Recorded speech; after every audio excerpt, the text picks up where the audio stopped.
Et justement, nous accueillons le président de l'ANRU, l'agence de rénovation urbaine, comme vous venez de l'entendre, Gérard Hamel. Bonjour. Bonjour. Vous êtes donc le partenaire de notre émission. On va faire un peu mieux connaissance avec vous, puis l'ANRU surtout. Alors, son but en quelques mots, pour résumer l'ANRU, transformer les quartiers en difficulté. Nous avons montré des exemples ici même, dans cette émission, depuis plusieurs mois. Cela concerne, alors on dit 4 millions à peu près de Français, ou de gens qui vivent dans ces quartiers.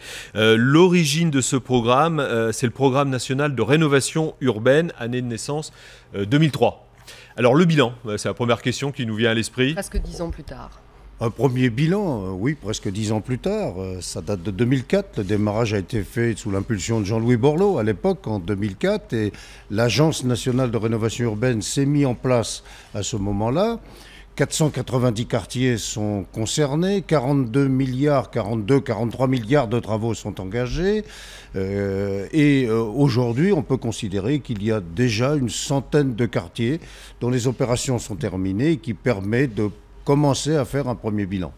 Alors on va justement aller voir un de ces quartiers, on va aller à Limeil-Brévannes pour voir quelle réhabilitation a été menée. C'est un reportage d'Anne-Chloé Beauté et de Nicolas Herbeau.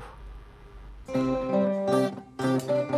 par exemple, je suis en train de voir que vous avez des barboteuses à 1 € 50 centimes. Pas cher pour des vêtements d'enfance, c'est le but de cette friperie pour les 0-3 ans. Ici, on vend ses anciennes affaires et on achète celles des autres. Ce n'est pas du troc, le magasin est un dépôt-vente à l'économie solidaire et au bilan positif.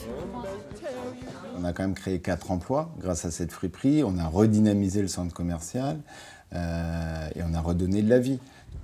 Au fil des années, avec l'implantation de gros centres commerciaux, le quartier a vu ses commerces de proximité disparaître. Fermeture de la boucherie, de la boulangerie et du bureau de tabac. Il y a 2 ans, le bailleur social Batigère décide en lien avec la mairie et la régie de quartier de mettre à disposition des locaux. 2 friperies s'installent, un service de laverie et en novembre prochain, c'est une épicerie éco-responsable qui ouvre ses portes. Alors ça, c'est magnifique. Ça, j'adore. L'épicerie éco-responsable grâce à la ville et Batigère. Ça, c'est parfait. Véritable chantier d'insertion avec la création de 6 emplois et la mise en place de cartes de réduction pour les bénéficiaires des minima sociaux.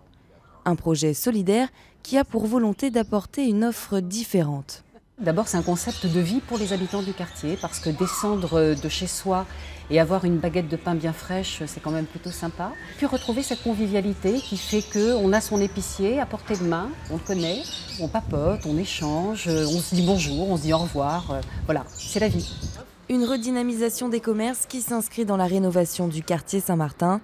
Depuis 2 ans, de nombreux logements ont été rénovés. L'objectif, la réhabilitation des 639 logements du parc social. On est sur le patrimoine qui va être réhabilité donc, à partir de cette année. Le traitement des toitures, une ventilation améliorée, des fenêtres améliorées et dans les logements, les pièces humides. Donc salle de bain et cuisine où tout est refait. La rénovation d'un quartier, c'est aussi l'aménagement des espaces extérieurs. Au cœur de la cité, un poumon vert appelé la coulée verte. Un parc qu'il faut aménager et entretenir. Et là aussi, le recrutement se fait parmi les habitants. À Limeil-Brévannes, c'est tout un quartier qui s'implique, un esprit de solidarité pour retrouver un lieu où il fait bon vivre. Alors on entendait dans ce reportage le responsable de la régie quartier dire il faut regagner de la vie. Finalement, ça résume assez bien l'esprit de cette démarche. Comment, puisqu'on parle de vie, comment la population des quartiers est associée à ces rénovations ? Dès le plus en amont possible, c'est pas facile pour une population qui souhaite vivre dans d'autres conditions d'envisager le futur. Alors certes, maintenant, avec des quartiers terminés, on a des exemples concrets à montrer, mais au départ, ça a été difficile d'associer la population au devenir de leur quartier.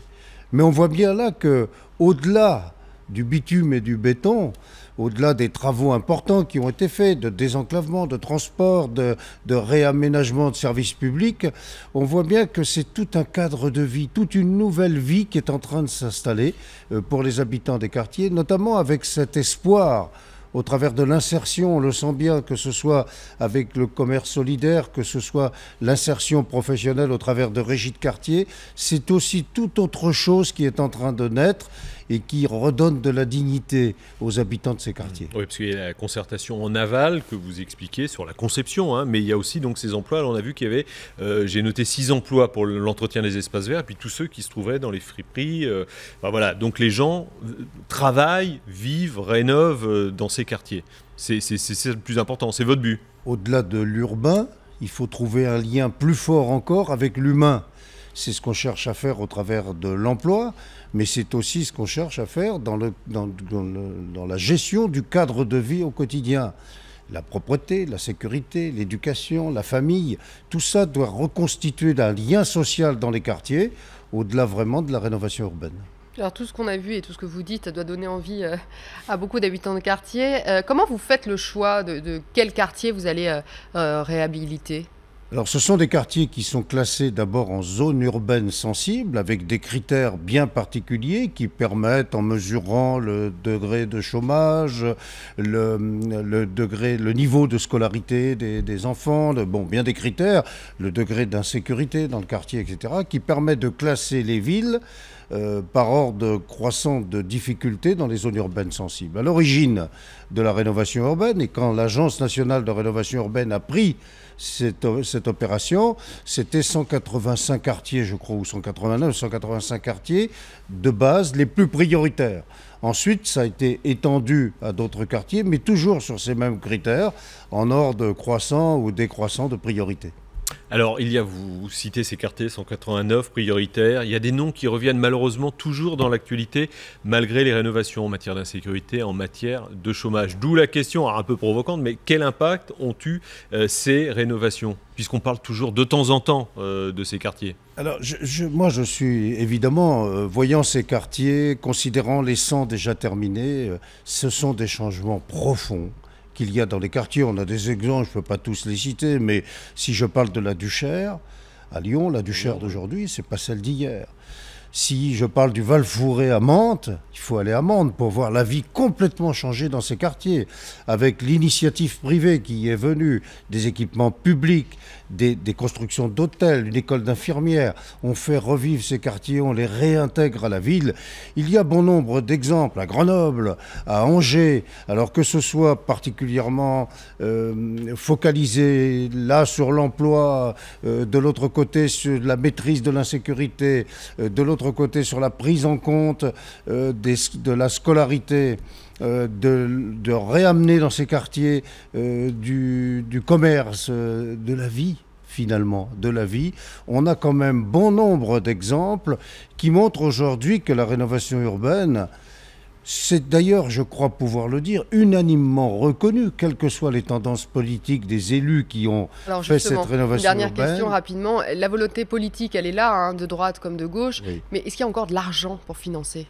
Je crois qu'au début, c'est l'État qui a donné l'impulsion, avec le partenaire principal qui est Action Logement, pour financer les opérations. Aujourd'hui, des relais dans le cadre d'un deuxième programme, des relais financiers peuvent être, bien entendu, il faudra toujours que l'État s'investisse, mais peut-être dans une moindre mesure sur un programme d'égale importance avec d'autres partenariats. Et puis peut-être tirer les conséquences de ce premier PNRU, de ce premier plan, pour, dans un deuxième plan, éviter les pointes de financement, etc. Tout ça, on a des propositions à faire. C'est possible de mener une deuxième phase. C'est attendu, c'est fortement demandé. L'Agence nationale est vraiment sur les... ce matin. Bon, et on suivra ça de près en tout cas. Merci beaucoup Gérard Hamel d'être venu nous voir, président de l'ANRU, et on retrouvera dans nos quartiers la semaine prochaine. Même lieu, même heure.